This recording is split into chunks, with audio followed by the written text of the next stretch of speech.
இப்போது உண்மையாக ரசித்த ஒரு சிலர் இருக்காங்களா, எப்போ பார்த்தாலும் இந்த 11 வருஷத்தில் எங்கேயாவது என்னை மீட் பண்ணும்போது, ஏன் சார் இந்த படத்தை இந்த மாதிரி திட்டினாங்க, எனக்கு பிடிக்கும் சார், எனக்கு பிடிக்கும்னே தனித்தனியாக நிறைய பேர் சொல்லியிருக்காங்க.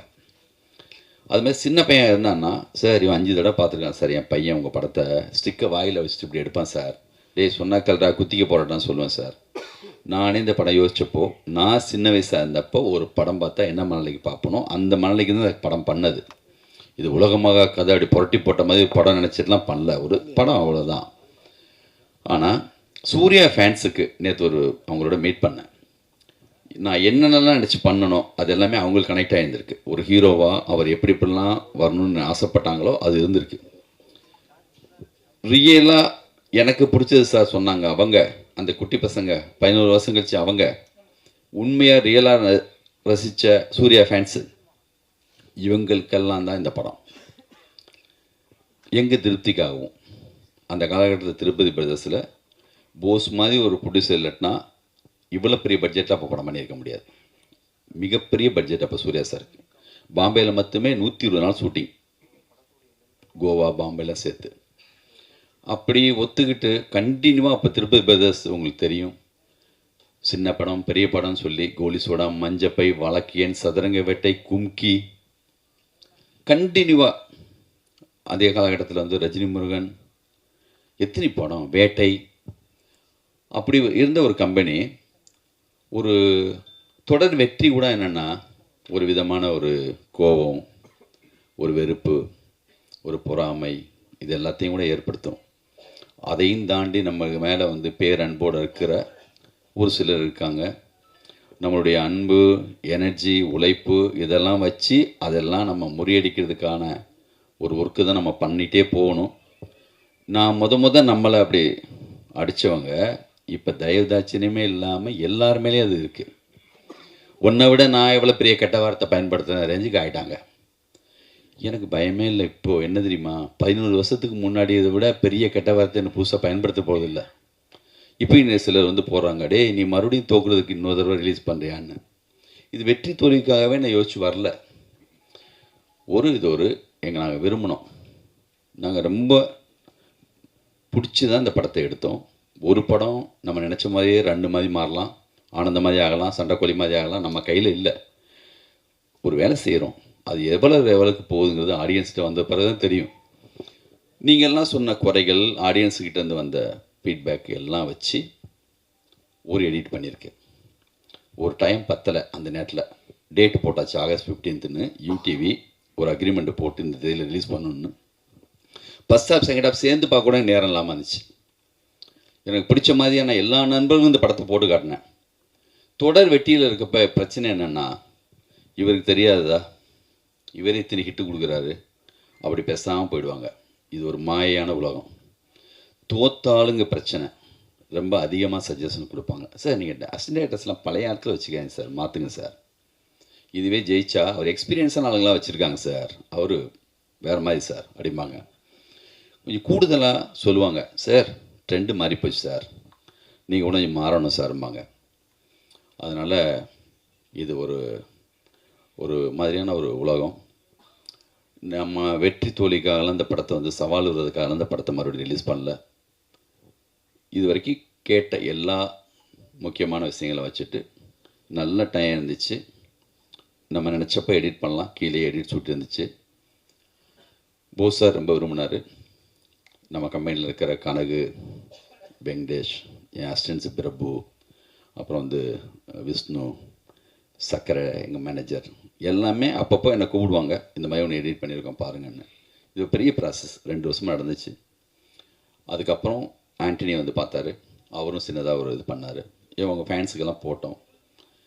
எப்பயும் போல் எல்லோரும் சொன்ன மாதிரி எங்களுக்கு என்ன சார் இப்போ போடுறது, எனக்கு அப்போவே பிடிச்சி தான் சார் இருந்துச்சு சொல்லிட்டு அவங்க ஃபேன்ஸ் வந்து பார்த்தாங்க. அவங்களுக்கு இப்போயும் பிடிச்சிருக்குன்னு சொல்கிறாங்க. பார்க்கலாம். இதுக்கப்புறம் உங்கள்கிட்ட நான் இந்த பொறுப்பை படைக்கிறேன். நீங்கள் படம் பாருங்கள், நிச்சயமாக உங்களுக்கு பிடிக்கும்னு நம்புகிறேன். நீங்கள் தான் இன்னும் சரியாக எடுத்துகிட்டு போகணும் இதை. நன்றி சார். எனக்கு அப்பவும் பிடிச்சிருந்தது. எனக்கு கூட நீங்கள் சொன்ன மாதிரி அந்த ட்ரோல் தான் இந்த படம் அப்போ அந்த அளவுக்கு ஜெயிக்காமல் போனதுக்கு காரணமோன்னு ஒரு சந்தேகம் இப்போ வருது நீங்கள் சொல்கிறப்ப. ஏன்னா அவ்வளோ நல்லா இருந்தது. நான் இப்போ ஒரு டெய்லி பேப்பரில் ரிவ்யூ எழுதுனா அவ்வளோ பிரமாதமாக இருந்தது. இப்போது ஒருவேளை இப்போ இந்த 36 நிமிஷம் குறைச்சி இப்போ ஹிட் ஆச்சுன்னா அஞ்சான் பார்ட் 2 வருமா? முதல்ல இது வரட்டும். அதுக்கு அதை கேட்குறேன். அதே மாதிரி ஆனந்தம், ரன், சண்டைக்கோழி இந்த படங்கள்லாம் விட்டு அஞ்சான் இப்போ ரீரிலீஸ், அதாவது எடிட் பண்ணி ரிலீஸ் பண்ணுறது ரீசன் என்ன சார்? அதை சொன்னேனே, இவ்வளோ நேரம் சொன்ன காரணம் அதுதான். உண்மையிலேயே எனக்கு பிடிச்ச படம் அது.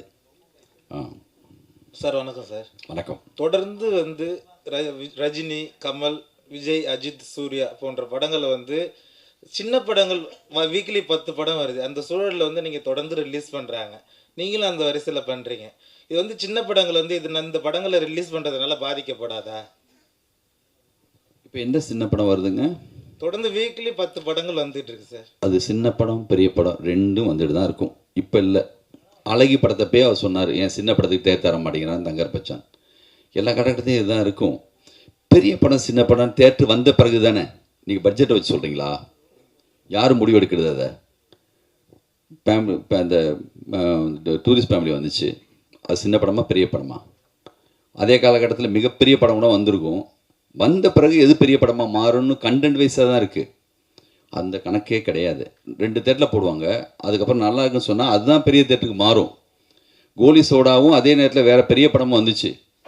கோலி சோடாவை வந்து தேட்டரே தரமாட்டேன்ட்டாங்க. ஃபஸ்ட் சத்தியம் தேட்டரில் சின்ன தேட்டரில் போட்டோம். ஒரு வாரம் கழிச்சு அந்த பெரிய படம் சொன்னப்பட்ட படம் சின்ன தேட்டருக்கு வந்துச்சு, நம்ம படம் பெரிய தேட்டருக்கு போச்சு. சதுரங்க வெடி கூட அப்படி தான். அதனால் வந்து என்னென்னா, சின்ன படம் பெரிய படங்கிறது தேட்டருக்கு வந்ததுக்கு பிறகு தான். ஒரு ஷோ ஒரு தேட்டரில் ஓடினா கூட அவன் தெரிஞ்சிடும், சார் அந்த படம் ஃபுல்லாக தானே சார், நம்ம தேட்டருக்கு மாற்றிக்கலாமா அப்படி மாற்றிடுவாங்க.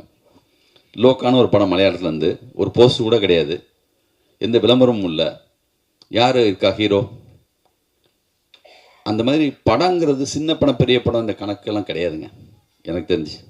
சார் இப்போ இந்த 36 நிமிஷத்தில் சூர்யா சார் போர்ஷன் அதிகம் குறைச்சிருக்கீங்களா, சமந்தா போர்ஷன் அதிகம் குறைச்சிருக்கீங்களா? அந்த கணக்கு இல்லை, படத்துடைய கண்டென்ட் வைஸாக தான் அது. நான் அந்த கணக்கில் குறைக்கல சார். இது வந்து படத்தை தாண்டி ஒரு சின்ன விஷயம், டவுட்டுக்காக தான் கேட்குறேன். சுபாஷ் சார் வந்து எலெக்ஷனில் போட்டிடுறாரு, ப்ரொடியூசர் கவுன்சில் எலெக்ஷனில், நீங்களும் போட்டிடுறீங்களா? அந்த எலெக்ஷன் வேணாம், இந்த எலெக்ஷன் வேணாம், அஞ்சான் மட்டும். லிங்குசாமி சார்,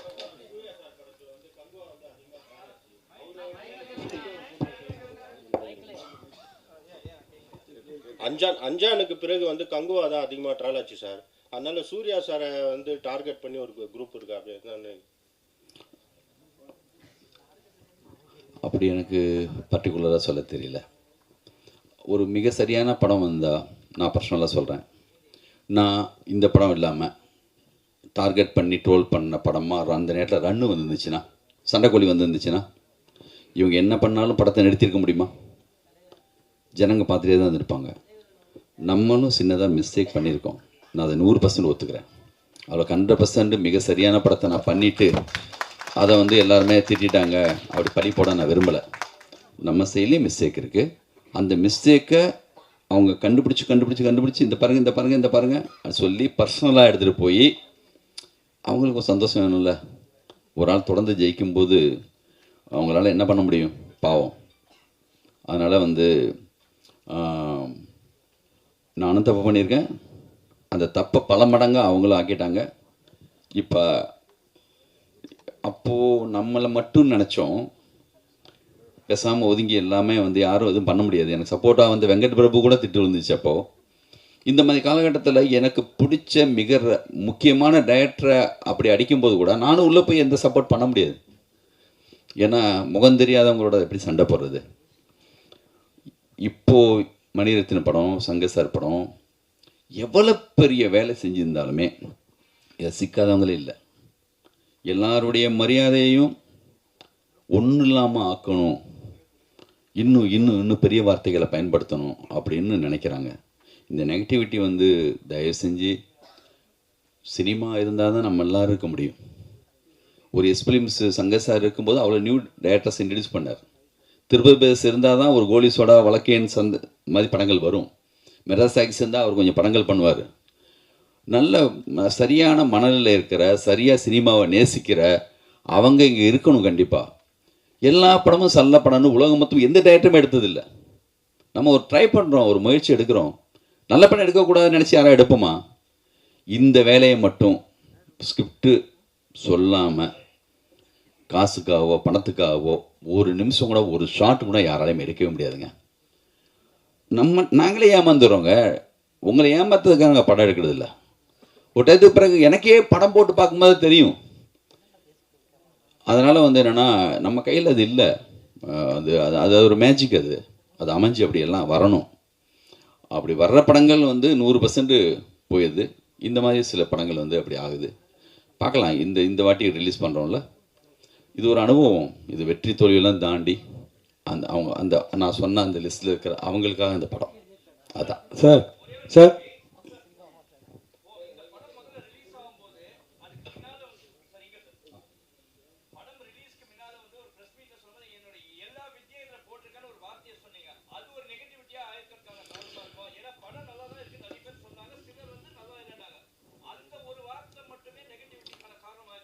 ஒரு வார்த்தையில் ஒரு படத்தையெல்லாம் காலி பண்ண முடியுமா என்ன? அது ப்ரெஸ் மீட் கிடையாது. சன் டிவியில் நான் கொடுத்த இன்டர்வியூ. அது இந்த படத்துக்காகவே கொடுக்கல. இந்த படம் தொடங்கிறதுக்கு முன்னாடி எந்த கதைன்னே முடிவாகலை. அப்போது ஒரு பேட்டியில் சொன்ன ஒரு வார்த்தை, அதை எடுத்து பயன்படுத்திக்கிட்டாங்க.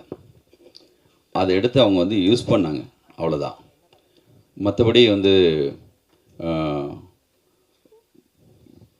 ஒரு விட்டேத்தியாக ஊர்லேருந்து வெட்ட வெளிச்சமாக யாருமே தெரியாத வந்த ஒரு ஆளுக்கு கான்ஃபிடண்ட்டாக ஒரு வார்த்தை சொல்கிறதுல என்ன தப்பு? உங்கள் பாயிண்ட் ஆஃப் வியூ ஓவர் கான்ஃபிடண்ட்டாக இருக்கலாம். எனக்கு கான்ஃபிடென்ட்டுங்க. நான் சொல்லுவேன், பேசுவேன். சாதாரணமாக சின்னதாக ஒரு பத்திரிக்கையாளனாக இருந்து இவனுக்கு என்ன முன்னாடியே ரெட் கார்பெட் ஒடிச்சு வா சினிமாவுக்கு யாரை கூப்பிட்றாங்களா? இப்படி ஒன்றுமே இல்லாமல் செய்கிற எல்லாருக்குமே டி ராஜேந்தர் பேசும்போது உங்களுக்கு ஓவர் கான்ஃபிடன்ட் மாதிரி தெரியும்.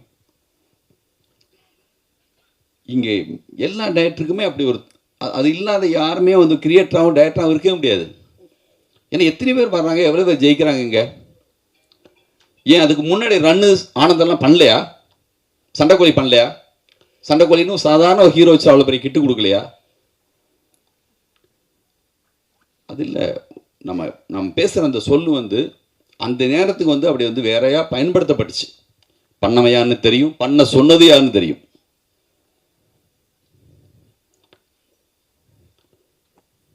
சார் சார் இங்கே சார் சார் இங்கே சார் ஒரு தடவை எடிட்டர் மோகன்கிட்ட இன்டர்வியூ பண்ணும்போது சொன்னார் சார், அவர் அதிசய பறவைகள்னு ஒரு படத்தை நான் ரிலீஸ் பண்ணேன். அது சரியாக போகலை. உடனே இன்டர்வலுக்கு அப்புறம் உள்ளது முன்னாடி போட்டு இன்டர்வலுக்கு அப்புறம் பின்னாடி போட்டேன், ஆர்டரை மாற்றினேன். அதனால் அது சக்ஸஸாக போய் கலெக்ஷனில் ரொம்ப சூப்பராக போச்சுன்னு சொல்லியிருந்தேன். அதேமாதிரி அந்த ஜிம்கான வேலை இதில் பண்ணியிருக்கலாம் சார். நீங்கள் பாருங்கள், இவரை நான் மறக்கவே முடியாது என் லைஃப்பில். இவரை மறக்கவே மாட்டேன் என் லைஃப்பில். என்னுடைய முதல் விமர்சனம் ஆனந்தத்துக்கு இவர் கண்ணீர். இவர் தாரதாரையாக இவர்கிட்ட பொங்கி அழுத கண்ணீரை நான் நம்ம நடிகர் சங்கத்தில் இருக்கிற தியேட்டரில் நானும் இந்த படம் என்ன செய்ய போகுதுங்கிற ஆர்வத்தோட அந்த படத்தை அப்போல்லாம் வெற்றி தோல்வியை பற்றி நான் கவலையே பட்டது இல்லை. ஒரு படம் பண்ணுறோம், என்னோடய உணர்வுகளை சொல்கிறேன், அந்த மூடோடு தான் நான் அந்த படத்தை எடுத்தேன். அந்த படத்துக்காக போய் உள்ளே உட்காந்து பார்த்துட்டு இருக்கும்போது சைடில் திரும்பி பார்க்குறேன், இவர் தேம்பி அழுதுட்டுருக்கார். இல்லை, அந்த படம் பார்த்துட்டு அழாமல் இருந்தாங்கன்னா அவங்க மனசே இல்லைன்னு அர்த்தம். மிக சரியான படத்தில் சரியான கண்ணீர் தான் தீரும். அது எனக்கு பெரிய சிம்டம்ஸ். எனக்கு இவர் அழுதது என்னங்க அப்படியா? முழுக்கவும் அப்படி சொல்லிட முடியாது.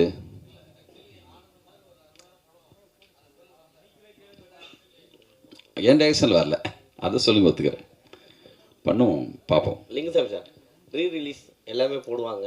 நீங்கள் இப்போ சமீபமாக எடிட்டிங் ஏதாவது கற்றுட்ருக்கீங்களா? ஏன்னா எடிட்னு சொல்லி ஒரு ஸ்டார்லாம் கொடுத்துருக்கீங்க பேனர்லேயே.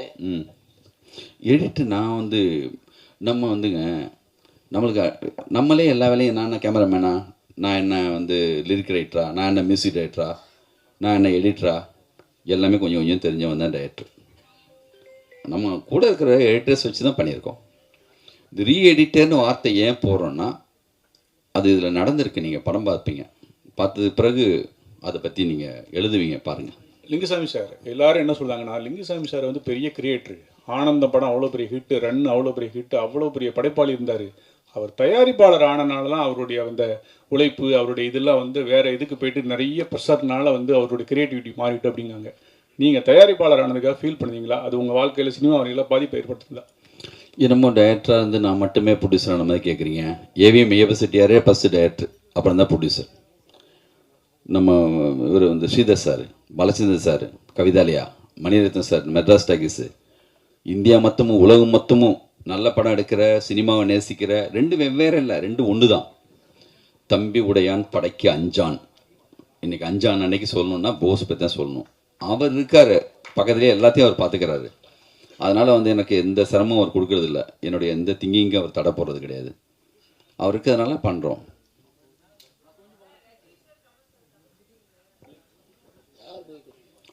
ரஜினி சாரு, நானா? நான் எங்கே சொன்னேன்? கவிதா, நீ எந்திரிச்சு நல்லா சத்தமாக கேளுங்க. சத்தமாக கேட்கல.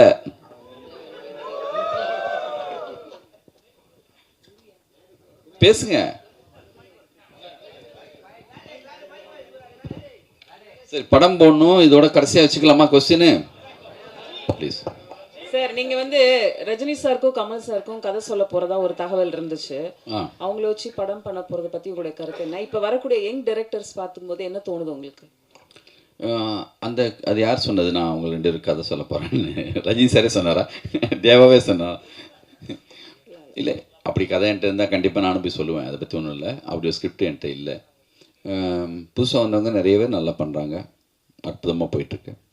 தேங்க்யூ. என்ன படங்க? அஜித்தோட ஜி படம் ரீ-ரிலீஸ் பண்ணுவீங்களான்னு கேக்குறாரு. அது யார் கேட்குறது? அது உங்களுக்கு பிடிச்ச படமா?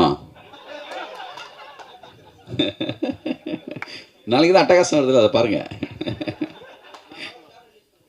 தேங்க்யூ சார், ரொம்ப நன்றி sir. Thank you thank you thank you thank you.